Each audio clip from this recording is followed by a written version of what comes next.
हम प्रभु के नाम का हृदय से धन्यवाद करते हैं आज के सुंदर समय के लिए जो उसने हमें दिया है कि आज भी हम वचन का अध्ययन कर सकते हैं। और आज हमारे अध्ययन का विषय होगा गलतियों की पत्री, उसका 6वां अध्याय, उसके 6 से इसके अध्याय के अंत यानी 18 पद तक। गलतियों 6वां अध्याय 6 से 18 पद तक। इसके पहले कि आज का अध्ययन करें, आज हम प्रार्थना करें। Before we start this Bible study, let us pray. Heavenly Father, we want to thank you and praise you for this time that you have given to us, so that even today also we can study your word. We pray, God, that speak to us from your word, so that we are encouraged, we are motivated, and we are blessed from inside, Lord, so that our being, our entire life, may be able to continue to walk with you, and we may see your good works, your hands in our lives, Lord. And your good work, because you are good God, may motivate us to also follow your example, Lord, the example of our Lord and Savior Jesus Christ, so that people may know that we belong to you. प्रभु, प्रार्थना करते हैं आज के वचन के लिए जो आप हमें देना चाहते हैं। प्रभु, इसके लिए आप हमें तैयार करें। हमारे उद्धारकर्ता प्रभु यीशु मसीह के पवित्र नाम से मांगते हैं, आमीन। प्रिय मित्रों, हमने कल देखा था गलतियों के पत्री के 5वां अध्याय के 25 से लेकर के 6वें अध्याय के 5 पद तक, जहाँ पर हमने उन बातों पर ध्यान करा जिनका संबंध हमारे मसीह जीवन से है। Dear friend, we were meditating among certain things which are important for our spiritual life, and as a Christian believer, as a Christian follower of Jesus Christ, people expect from our life, and we are called to follow him and to listen to him day by day. आज हम आगे देखेंगे मित्रों, जो पहली बात है 6वें पद में लिखा है 6वें अध्याय के। पौलुस कहते हैं जो वचन की शिक्षा पाता है वो सब अच्छी वस्तुओं में सिखाने वालों को भागी करे, या वह सब अच्छी वस्तुओं में सिखाने वाले को भागी करे। वचन की शिक्षा, परमेश्वर के वचन के द्वारा जो शिक्षा हमें दी गई है वो हमारे जीवन के अनंत काल के लिए है, हमारे जीवन के अनंत आशीष के लिए। परमेश्वर चाहता कि उन बातों को अपने जीवन के द्वारा महसूस करें और उसमें आगे बढ़ने वाले बन सकें।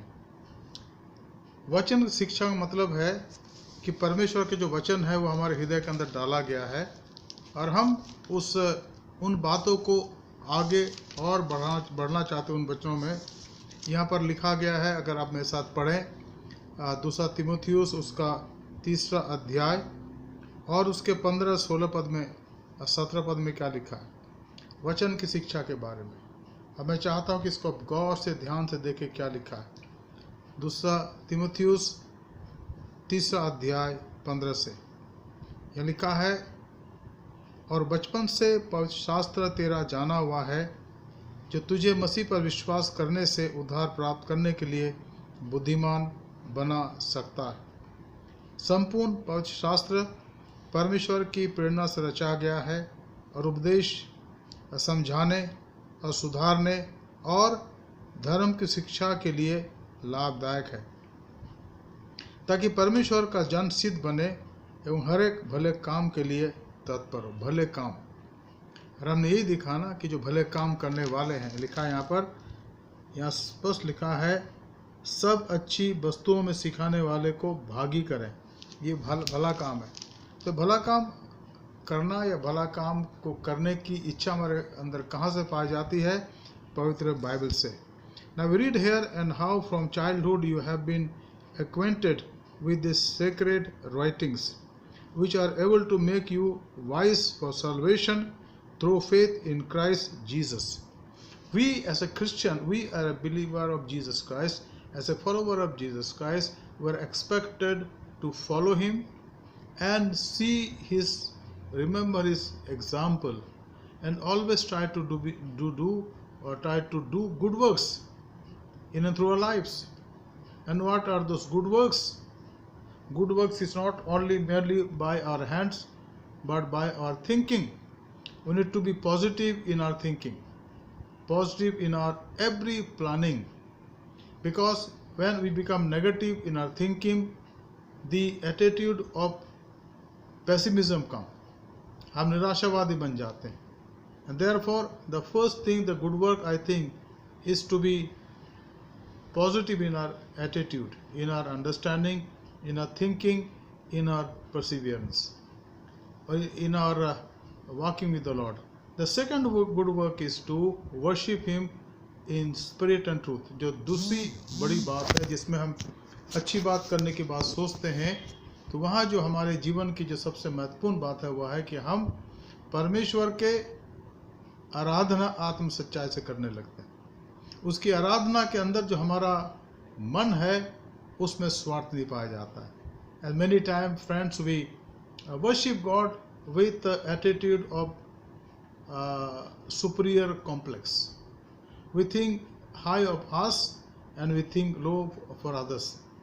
We look down because of various reasons, social obligations and money and possession and what not.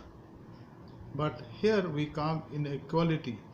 A true worshipper of God live a life of equality. जो सच्चा प्रभु का आराधक होगा वो समाज में बराबर की बात को याद रखेगा.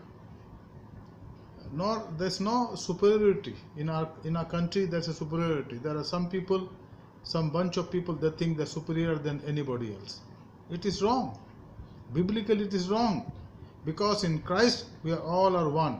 There are two type of people God has created, men and women. Therefore we need to understand that परमेश्वर ने दो जातियां बनाई है, वह है स्त्री और पुरुष. बाकी तीसरी या चौथी या पांचवी की जाति नहीं है. Then the good works is also our witness. Our witness, हमारी गवाही, हमारे जीवन के अच्छे कार्य हैं जिनको हम लोगों के सामने करते हैं, लोग उसके द्वारा आशीष प्राप्त करते हैं. So all these things we learn, ये सारी बात हम सीखते हैं प्रभु के वचन से. यहाँ लिखा है ये प्रभु का वचन जो हमें मसीह विश्वास में मजबूत करता है.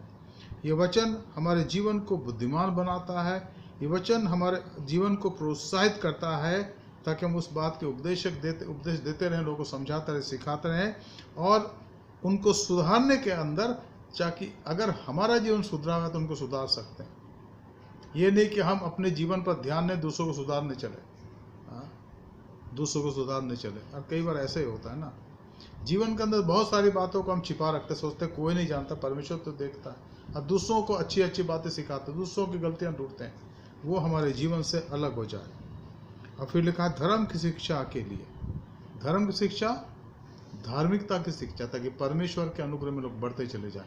तो मित्रों, ये चीज़ें हैं जो प्रभु का वचन हमें आज सिखाता है कि वचन पर जो वचन की शिक्षा पाता है वो सब अच्छी वस्तुओं में सिखाने वाले को भागी करें. जितने और सिखाने वाले वो सब एक साथ रहते हैं. एक टीम वर्क है ये जो प्रभु हमें प्रदान करता है. दूसरी बात यहाँ पर सीखते हैं हम 7वें पद में लिखा धोखा ना खाओ. परमेश्वर ठट्ठों में उड़ाया नहीं जाता, क्योंकि मनुष्य जो कुछ बोता है वही काटेगा. क्योंकि जो अपने शरीर के लिए बोता है वो शरीर के द्वारा विनाश की कटनी काटेगा, और जो आत्मा के लिए बोता है वो आत्मा के द्वारा अनंत जीवन की कटनी काटेगा. What is here? Do not be deceived, God is not mocked, for whatever one sows that will be also reap. For the one who sows to his own flesh will live from the flesh, reap corruption, but the one who sows to the Spirit will from the Spirit reap eternal life. Now here it is very important for us to understand. मित्रों, ये बहुत जरूरी हम इस बात को समझे कि क्या हम किस प्रकार से जीवन जीते हैं. अगर हम जीवन के अंदर उन कामों को करते हैं जिनका संबंध केवल भौतिकता से है, तो हम शरीर के लिए जी रहे हैं. If we do things that ends with in this world only temporal thing, if you serve the temporal things, that means we are concentrating on temporal thing, and every temporal thing will perish one day. The word of God says that apart from the things that are revealed for us from heaven, everything will be no more one day. because these are all temporal. Talk about your position, talk about our wealth or money, talk about anything. The worldly thing that the world provides us are all material things are temporal. Therefore, my goal should be to seek His kingdom. That's why Jesus said no. प्रभु यीशु मसीह ने यही तो कहा, मत्ती उसके 6:33 में कहा उसने. Jesus said in Matthew 6:33, seek ye first the kingdom of God and all His righteousness, so that all that you need is provided to you. अगर हम उसके राज्य की उसके राज्य धार्मिकता की खोज पहले करते हैं तो परमेश्वर हमारे तरफ होकर हमारी आवश्यकता की पूर्ति करता है. लेकिन अगर हम सांसारिक बातों की खोज करते हैं जिनका अंत निहित है, जो अंत होने वाली, जिनका अंत होने वाला है, तो फिर हम क्या पाएंगे? हम हवा को पकड़ने वाले के समान. और हम में से बहुत से लोग समाज में, मसीह समाज में हवा को पकड़ रहे हैं. हमारी विद्वता, हमारा ज्ञान, हमारा धन और हमारी पहुंच, हमारी पकड़ मानो हवा को पकड़ने के समान है. हम सब कुछ को पकड़ना चाहते, ये करना चाहते, वो करना चाहते, ये करना चाहते हैं, लेकिन अंततः जैसे हवा हाथ से निकल जाती है, हम हाथ मलते रहते हैं और फिर कुछ नहीं लगता हाथ. इसलिए हमें अपने जीवन में ध्यान में रखने की आवश्यकता है कि क्या मेरे जीवन की प्रायोरिटीज़ क्या है, मेरे जीवन की प्राथमिकताएं क्या हैं. क्या हम परमेश्वर के राज्य की खोज करते हैं जो अनंतकालीन मूल्य की, और उनकी बातें अनंतकालीन मूल्य की. हम बार बार इस बात को कहते हैं. रोमियो 17:14 वहाँ लिखा है साफ साफ. रोमियो 14:17 में क्या लिखा है? पहले तो उसका जो राज्य, उसकी धार्मिक क्या है वो, अगर इसको हम पढ़ें, यहाँ लिखा है कि परमेश्वर का राज्य जो है वो खाना पीना नहीं है. It is not eat and drink. स्वर्ग का राज्य जो है खाना पीना नहीं है. तो क्या है स्वर्ग का राज्य? का मतलब है धार्मिकता. What is the kingdom of God? The kingdom of God is righteousness. स्वर्ग का राज्य धार्मिकता, यहाँ साफ साफ लिखा है. इसको हमें समझने और जानने की आवश्यकता बहुत ही इंपॉर्टेंट है, बहुत ही महत्वपूर्ण है कि इस बात को हम जाने, इसको पहचाने. यहाँ लिखा है कि जो स्वर्ग का राज्य है वो क्या है? मिलमिलाप और वो आनंद. पर लिखा स्वर्ग का राज्य धर्म है या धार्मिकता है, और मिलमिलाप है, और वो आनंद है जो पवित्र आत्मा से होता है. और इन तीनों जो चीज़ें हैं ना, ये अनंतकालीन है. आप इसको सोच कर देख लीजिएगा. All this three things are eternal. His righteousness is eternal because that is his character. His righteous God, his justice, he loves justice, he loves the truth. Then he is a God of reconciliation. He came to reconcile us with God.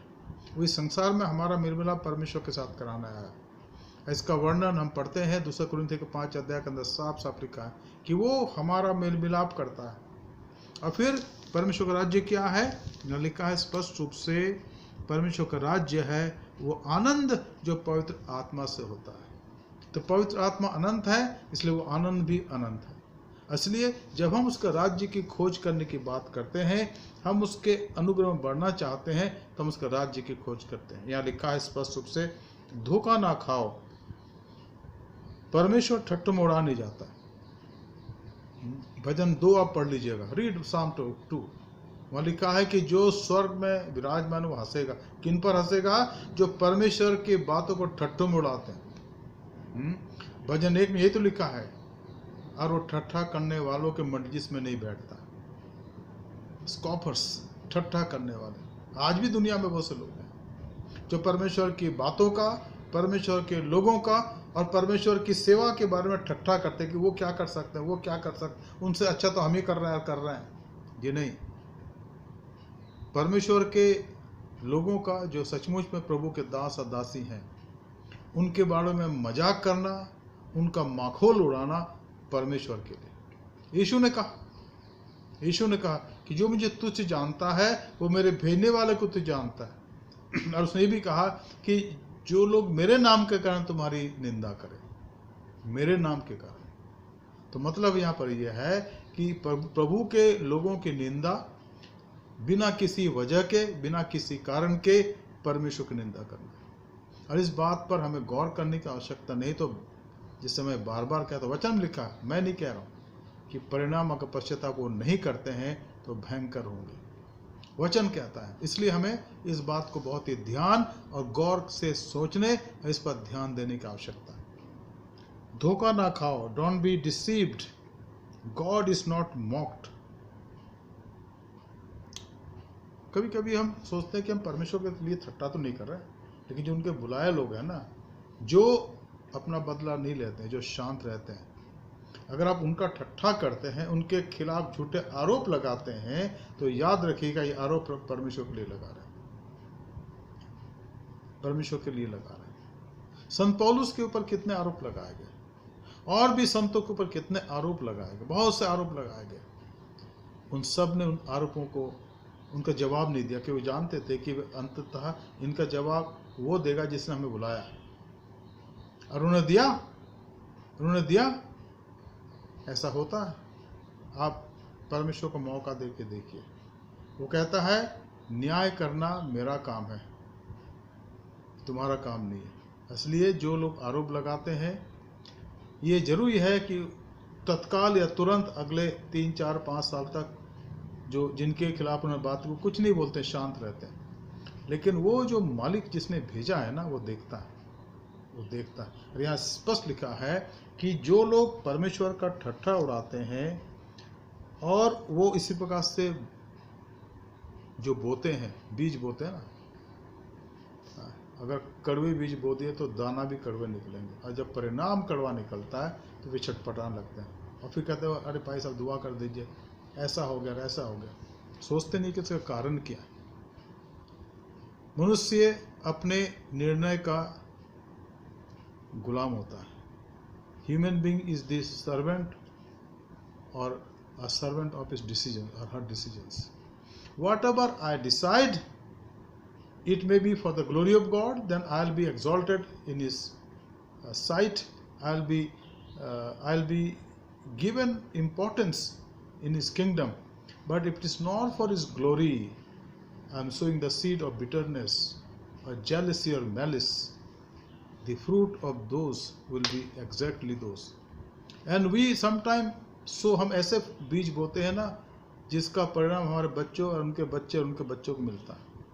तो हमें ध्यान से चलने की आवश्यकता है। पौलुस कहता है धोखा ना खाओ, परमेश्वर ठट्ठों में उड़ाया नहीं जाता है, क्योंकि मनुष्य जो कुछ बोता है वही काटेगा, क्योंकि जो अपने शरीर के लिए बोता है।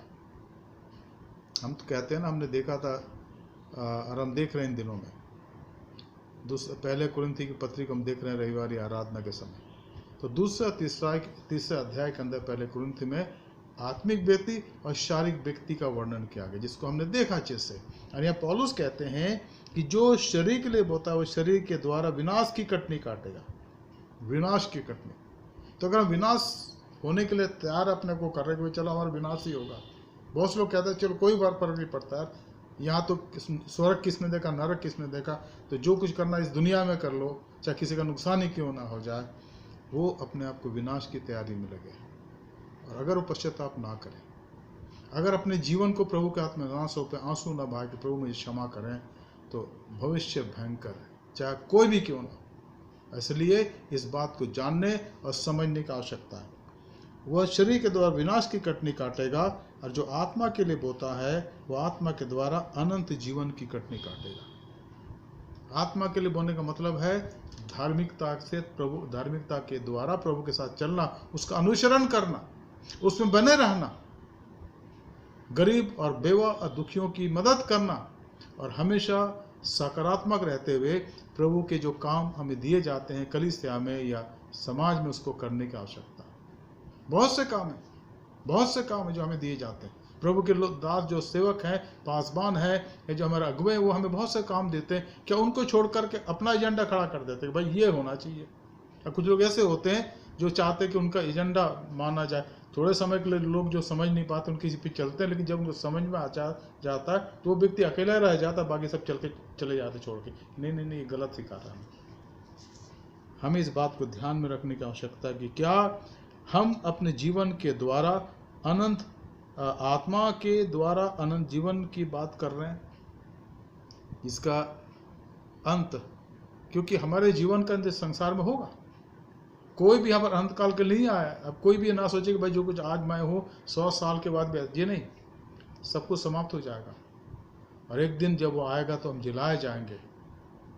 वहाँ लिखा है या तो अनंत काल के लिए उसके साथ रहने के लिए, या अनंत काल के लिए नाम धराई के लिए, लज्जित होने के लिए। तो क्या होने के लिए हम अपने आप को तैयार करें, हमारा स्टेटस क्या होगा, उसकी तैयारी इस समय करने की आवश्यकता है। जब तक सांस है तब तक आस है।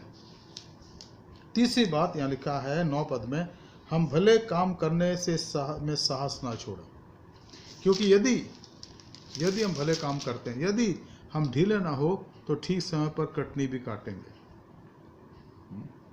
1 कुरिन्थी 15 अध्याय 58 पद में लिखा है, 1 Corinthians 15:58। सो हे मेरे प्रिय भाइयों, प्रभु में बढ़ते जाओ, प्रभु में बढ़ते जाओ और उन कामों को करते रहो जो प्रभु चाहता है। प्रभु के वचन में बढ़ते, यहाँ पर लिखा है, मैं पढ़ना चाहूँगा, बहुत ही इंपॉर्टेंट पद है ये, 1 कुरिन्थी 15 अध्याय 58 पद। क्या लिखा है यहाँ पर, इसलिए हे मेरे प्रिय भाइयों, दृढ़ अटल रहो और प्रभु के काम में अनंतकालीन बातों में बढ़ते जाओ, क्योंकि यह जानते हो कि तुम्हारा परिश्रम प्रभु में व्यर्थ नहीं है। जो कुछ आप और मैं करते हैं इस समय ना, प्रभु के नाम से, उसकी महिमा के लिए, उसका अंत फल बहुत अच्छा है, वो देगा। पौलुस भी अपने लिए कहता है कि अब मैं अर्घ के नाई उंडेला जाता हूँ, मेरे कुछ करने का यानी संसार से जाने का वक्त आ गया, पर मैं जानता हूँ कि मेरे लिए मुकुट रखा है, और उन सब के लिए रखा है जो प्रभु के द्वितीय आगमन को प्रिय जानते हैं। यह लिखा है, इसलिए मेरे प्रिय भाई दृढ़ और अटल रहो। हमें दृढ़ होना है विश्वास में, अटल होना है प्रभु में, और प्रभु के काम में सरवर बढ़ना है। उन कामों को करते जाना है जो उसने हमें सिखाया। प्रभु ने ये तो कहा, मत्ती उसके 28 अध्याय के 19 और 20 पद में कहा कि जो कुछ मैंने तुम्हें सिखाया उनको मानना सिखाओ। अगर हम प्रभु की बातों को मानते और मानना सिखाते हैं तो हम कभी टलेंगे नहीं। मत्ती उसके 7 अध्याय के आखिरी पदों में प्रभु ने कहा कि दो लोगों ने मकान बनाया, एक तो बुद्धिमान था और एक मूर्ख था। अब बुद्धिमान अपना घर चट्टान पर बनाया, जब आंधी आई, तूफान आए तो बना रहा। यही हमारा जीवन है मित्रों। अगर हम प्रभु के अनुग्रह में बढ़ रहे हैं, अब प्रभु में बढ़ रहे हैं, सर्वदा बढ़ रहे हैं और उसमें अटल हैं, उसमें दृढ़ हैं, तो हम जानते कि हमारे जो परिश्रम हम इस संसार में करते हैं वो व्यर्थ नहीं ठहरेगा। क्या लोग समझे ना समझे, मैं बार बार कहता हूँ कि अगर कोई व्यक्ति मुझे परेशान करता है, चाहे और प्रभु के कोई भी, मैं तो अपने आप को अलग करता हूँ, प्रभु के किसी दास को परेशान करते हैं, उनको दुखी करते हैं, उनके लिए रोड़े उत्पन्न करते हैं, अगर उस प्रभु का सच्चा दास है वो सेवा को नहीं छोड़ेंगे, वो बने रहेंगे। लेकिन याद रखिएगा उनको तो प्रतिफल मिलेगा, उसके फल बहुत सारे होंगे। यीशु मसीह ने यही कहा ना, मत्ती 5 अध्याय के 11-12 पद में उसने कहा कि जब लोग तुम्हारी निंदा मेरे कारण करे तो तब दुखी मत होना, निराश मत होना, कि तुम जानते हो कि तुम्हारे लिए स्वर्ग में बड़ा फल है, क्योंकि उन्होंने उन नबियों को जो तुमसे पहले थे इसी से सताया था। अगर हम प्रभु में बढ़ रहे हैं मित्रों, तो हमें प्रभु के काम को अपने जीवन में करते जाने की आवश्यकता है। लिखा है, क्योंकि तुम जानते हो, पवित्र आत्मा इस बात की गवाही तुम्हारे अंदर दे रहा है कि तुम्हारा परिश्रम, चाहे वो कलीसिया की उन्नति के लिए हो, चाहे वो समाज की उन्नति के लिए हो, चाहे वो गरीबों की सेवा के लिए हो, चाहे वो और परमेश्वर के राज्य के काम को बढ़ाने के लिए हो, व्यर्थ नहीं है। परमेश्वर किसी का कर्जदार नहीं है मित्र। God is not a debtor of anyone. If you do something for His name, for His kingdom, you will be given 100-fold one day. अरे ये होगा। इसीलिए तो लोग प्रभु के नाम से शहीद होते हैं, विश्वास योग्यता के साथ वो कार्य करते हैं। जो लोग नहीं समझ पाते वो कहते हैं ये मूर्ख आदमी, बेकार आदमी है, इतना बड़ा पद छोड़ करके, धन दौलत छोड़ करके यहाँ प्रचार करने आ गए। नहीं, उनका निर्णय सही है। वो उस बात को जानते हैं कि अनंतकालीन रूप से उन्होंने सच्चा निर्णय लिया और एक दिन उसका प्रतिफल उनको मिलेगा। पौलुस ने इसलिए तो सब कुछ छोड़ा।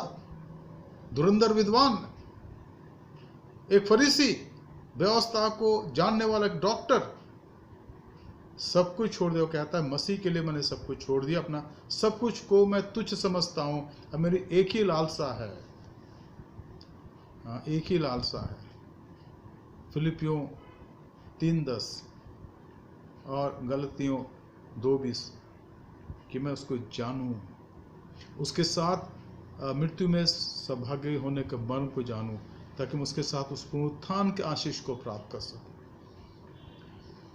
Life with Christ lives beyond the horizon of physical realm। Yeshu Masih के साथ जीवन इस संसार की स्थिति से बाद भी बना रहेगा। तभी तो हमने पढ़ते हैं बार बार वो पद अपने आप आ जाता है, पहला थिस्सलुनीकियों 5:10 चाहे हम उसमें, चाहे अगर हम उसमें बने हैं, अगर यीशु मसीह को मैंने स्वीकार कर लिया है, तो चाहे इस संसार में हैं या सो गए हैं, हम उसके साथ जीते हैं। यीशु मसीह में कोई मृत्यु नहीं है, और अगर यह है तो हमें उसके साथ बने रहने की आवश्यकता।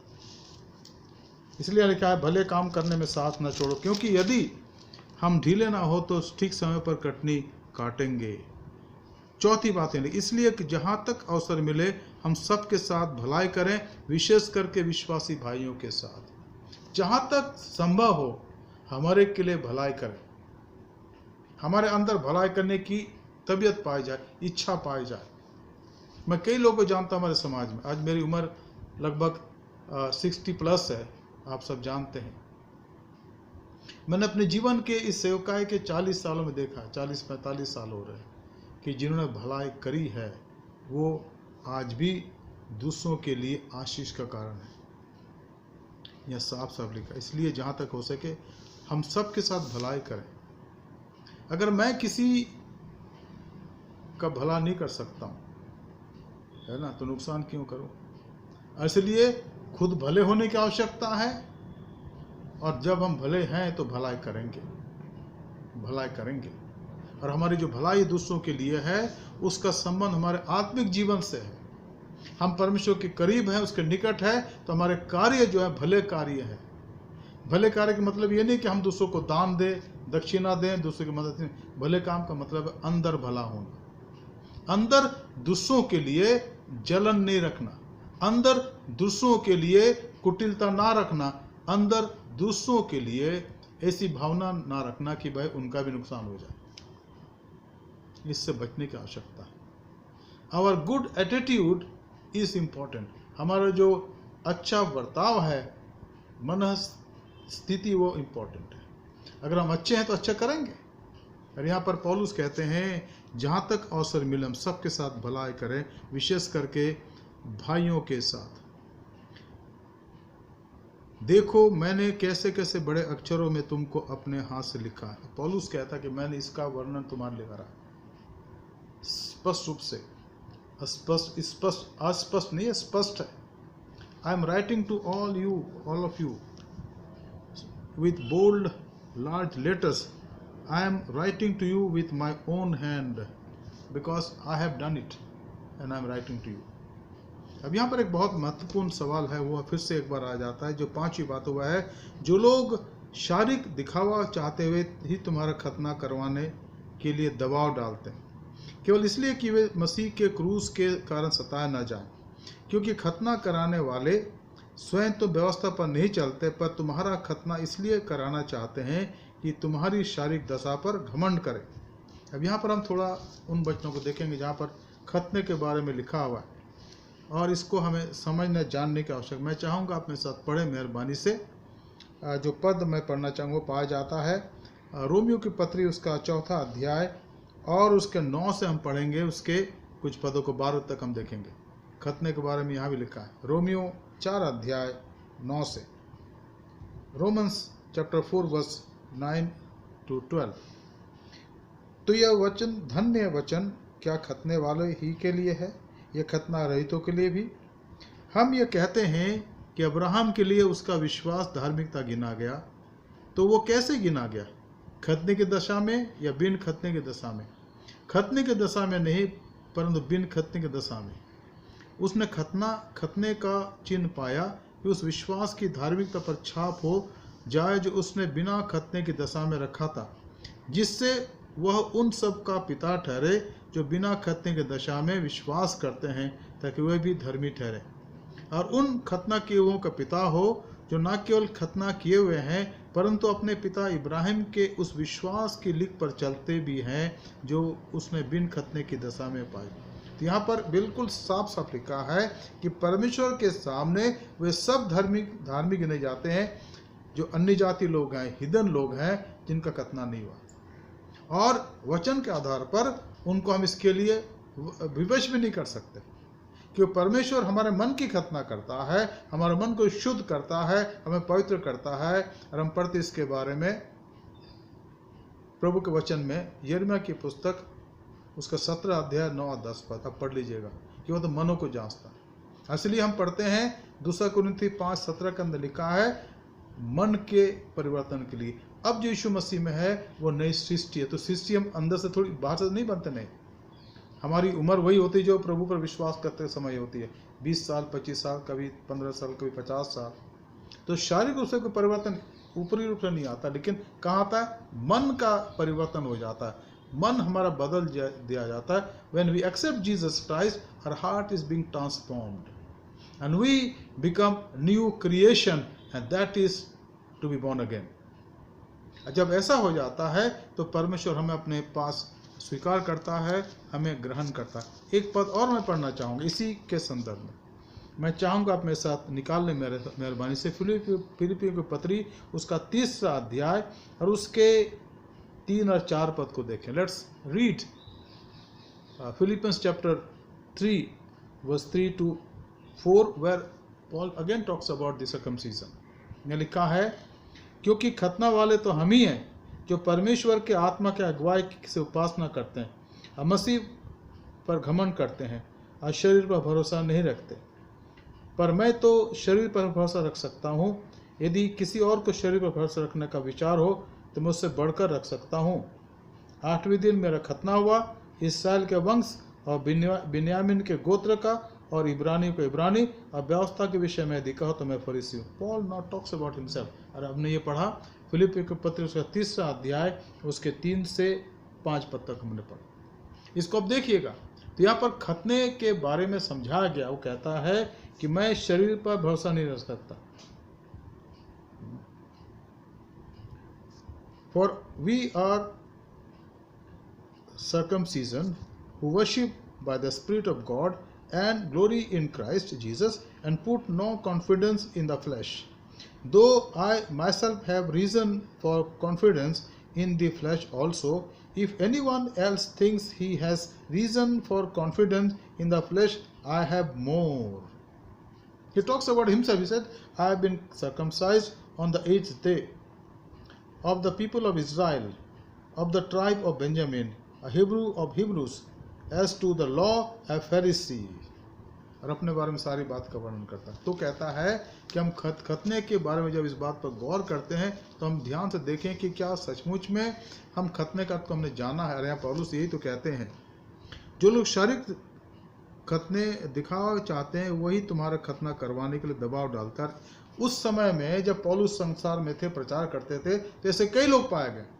जब उन मिशनरीज यात्रा में गया, पहली, दूसरी, तीसरी और आगे भी जब यरूशलेम में आया, हालांकि यरूशलेम काउंसिल जो हुई पौलुस के और बरनबास के पहली मिशनरी यात्रा के बाद, उसका विषय यही था।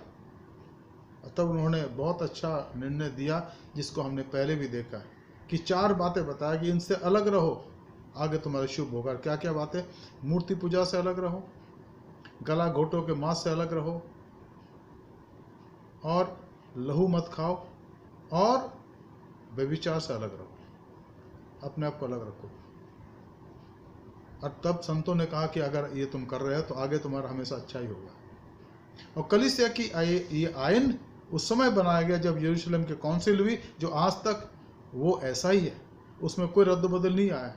इसका मतलब ये है कि अगर शारीरिक रूप से जब लोगों ने बोला और उन्होंने परेशानी उत्पन्न कर दी, जहाँ भी जाते थे कुछ लोग मिल जाते थे, खासकर अगवे लोग जो यहूदी लोग थे, और लोगों को बरगलाते कि भाई इनका कहना गलत है, अधूरा है। जब तक कि अन्य जातियों का खतना नहीं हो जाता है, हम उन्हें यीशु मसीह के शिष्य मान नहीं सकते। लेकिन पवित्र आत्मा ने कहा नहीं, गलत है। इसलिए यीशु मसीह ने कहा कि तुम जाओ, सारे संसार में सुसमाचार का प्रचार करो। तो सारे संसार में ये बात समझने की आवश्यकता है कि सारे यहूदी नहीं है, गैर यहूदी लोग हैं, लेकिन यीशु मसीह ने कहा कि तुम सुसमाचार का प्रचार करो और जो विश्वास करे अब बपतिस्मा ले उनका उद्धार होगा, और उन्हें जो कुछ मैंने मानना सिखा उनको मानना सिखा। यही तो मसीहत है। और यहाँ पर पौलुस कहता है कि हम इस बात को जाने और समझे। छठवीं बात 14 पद, पर ऐसा ना हो कि मैं अन्य किसी बात का घमंड करूं, केवल प्रभु यीशु मसीह के क्रूस का, जिसके द्वारा संसार में दृष्टि में और मैं संसार की दृष्टि में क्रूस पर चढ़ा गया हूँ। क्योंकि न खतना और न खतना रहित कुछ है, परंतु नई सृष्टि। जितने इस नियम पर चलेंगे उन पर और परमेश्वर के इस्राएल पर शांति और दया होती रहेगी। यहाँ पर पौलुस इस बात को बिल्कुल स्पष्ट कर देना चाहते हैं। He is making very clear what he says here, verse 6 onward, verse 14 onwards. He says, but for be it from me to boast except in the cross of our Lord Jesus Christ. Let everyone boast in the cross of Jesus Christ.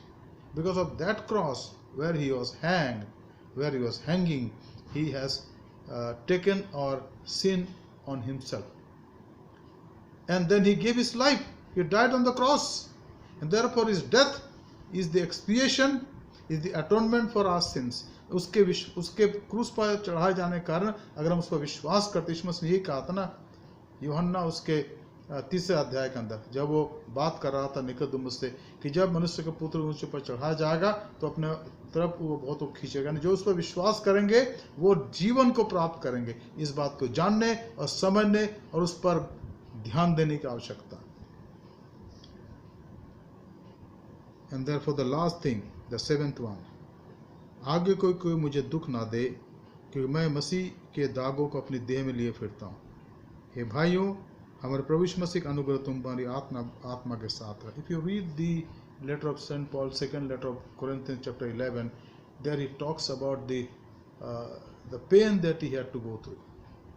यीशु मसीह के दागों को ही bore the scars of his Jesus in his body.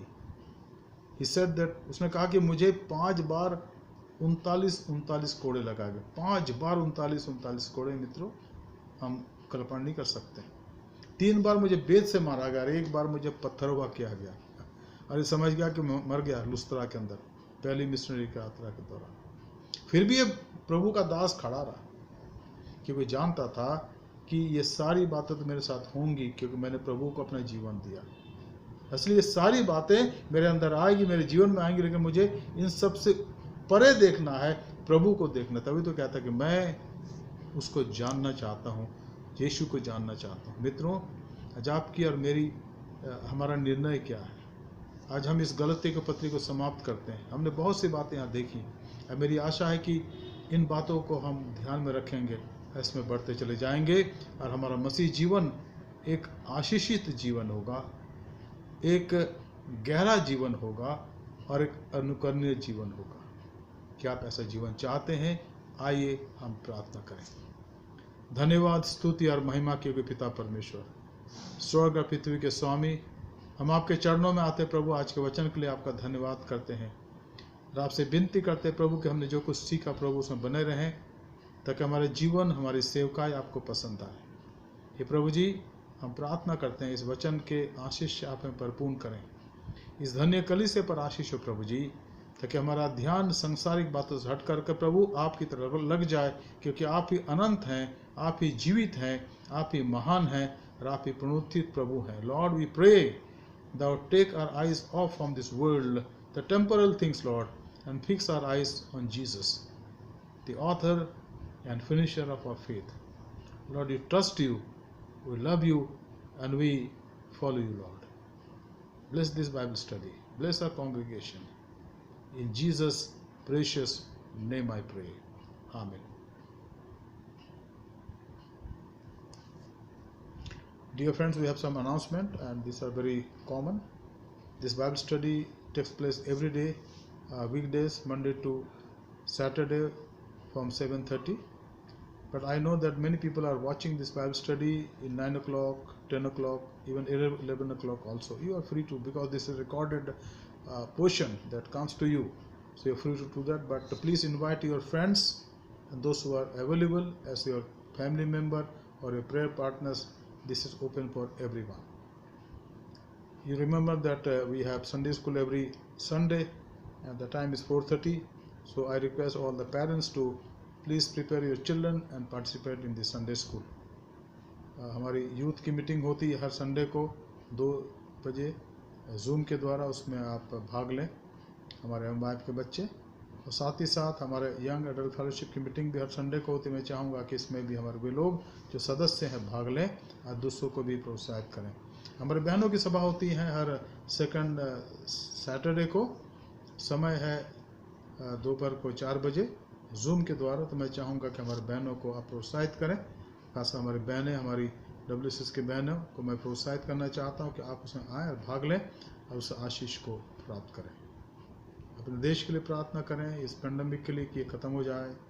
कलीसिया के लिए प्रार्थना करें, हम कलीसिया अगुओं के लिए प्रार्थना करें। खासकर हम प्रार्थना करें हमारे आदरणीय बिशप सुब्रत सिंह मंडल, हम मिसिस सुदीप्ता मंडल, हमारे दिल्ली रीजनल कॉन्फ्रेंस के एग्जीक्यूटिव कमेटी और हमारे executive secretary reverend Sujit Das, हमारे conference treasurer reverend Virendra Kumar, हमारे एक DSS के लिए प्रार्थना करें, पासबानों के लिए प्रार्थना करें, हमारे लेटी के लिए प्रार्थना करें, जवानों के लिए प्रार्थना करें, संडे स्कूल के बच्चों के लिए प्रार्थना करें, एक माँ बाप के लिए प्रार्थना करें, हमारे हर एक बुजुर्गों के लिए प्रार्थना करें, हमारी महिलाओं के लिए प्रार्थना करें कि प्रभु का अनुग्रह इन दिनों में हर एक के साथ रहे। अगर कोई कठिनाई है या हमारे कलीसिया कुछ ऐसे लोग हैं जिनके घर में फाइनेंशियल प्रॉब्लम है, तो हम कुछ हद तक आपके लिए राशन आपको दे सकते हैं कलीसिया की तरफ से। आप पासवान के पास आइए, हमारा ऑफिस खुला रहता है हर वीकडेज में। समय है सुबह 10:30 से शाम को 5:30 बजे तक, और आप मेरे पास आके बात करिए और अगर हम देखेंगे आपकी कैसे आवश्यकता है, कुछ राशन आपको हम दे सकते हैं जिससे कि आपका काम चलता रहे। साथ ही साथ अगर आप चर्च फंड जमा करना चाहते हैं, आपकी टाइथ या संडे ऑफरिंग, तो आप आ सकते हैं इसी समय में 10:30 सुबह से लेकर शाम को 5 बजे तक, और आप अपना चर्च फंड जमा करें और रसीद प्राप्त कर लें। प्रभु आपको आशीष दे, आपकी सहायता करें। आइए हम प्रार्थना करें। स्वर्गीय पिता, धन्यवाद देते आज के वचन के लिए प्रभु जो हमने सुना, और हम चाहते प्रभु हमारे तमाम इन विषयों को प्रभु जिसका वर्णन यहाँ किया गया, आपके आशीष हो प्रभु, ताकि हम सब आप में आगे बढ़ने वाले बन सकें। ये धन्य कलीसिया पर आपके बड़ी आशीष हो, हमारे देश पर प्रभु आशीष हो प्रभु, हमारे देश को चंगाई दे Lord, heal this land, heal our hearts Lord, let people में एक्सेप्ट यू, उनके मनों को अपनी तरफ फिरें प्रभु, क्योंकि आपका आत्मा ऐसा कर सकता है। धन्यवाद देते हैं, आपने प्रार्थना सुनी है, हमारे उद्धारकर्ता प्रभु यीशु मसीह के पवित्र नाम से मांगते हैं जिसने दुआ हमें सिखलाई है। आई हमारे बाप, तू जो आसमान पर है, तेरा नाम पाक माना जाए, तेरी बादशाहत आवे, तेरी मर्जी जैसे आसमान में पूरी होती है ज़मीन पर भी हो। हमारे रोज़ की रोटी आज हम बख्श दे, और जैसे हम अपने कसूरवारों को माफ़ करते हैं, तू भी हमारे कसूरों को माफ़ कर। हमें आजमाइश में ना ला, बल्कि बुराई से बचा, क्योंकि बादशाहत, कुदरत और जलाल हमेशा तेरी है। आमीन। अब हमारे खुदा यीशु मसीह का फसल, खुदा बाप की मोहब्बत, रूल कुदस रिफ़ाक़त इश्तियाक़ हमें सारे के साथ इस समय और हमेशा तक होती रहे। आमीन। यीशु प्रभु है, प्रभु आपको आशीष दे, आपकी सहायता करे और आपके जीवन को हमेशा अपनी सेवा के लिए इस्तेमाल करें। सबको शुभ रात्रि, धन्यवाद। May God bless all of you. Thank you.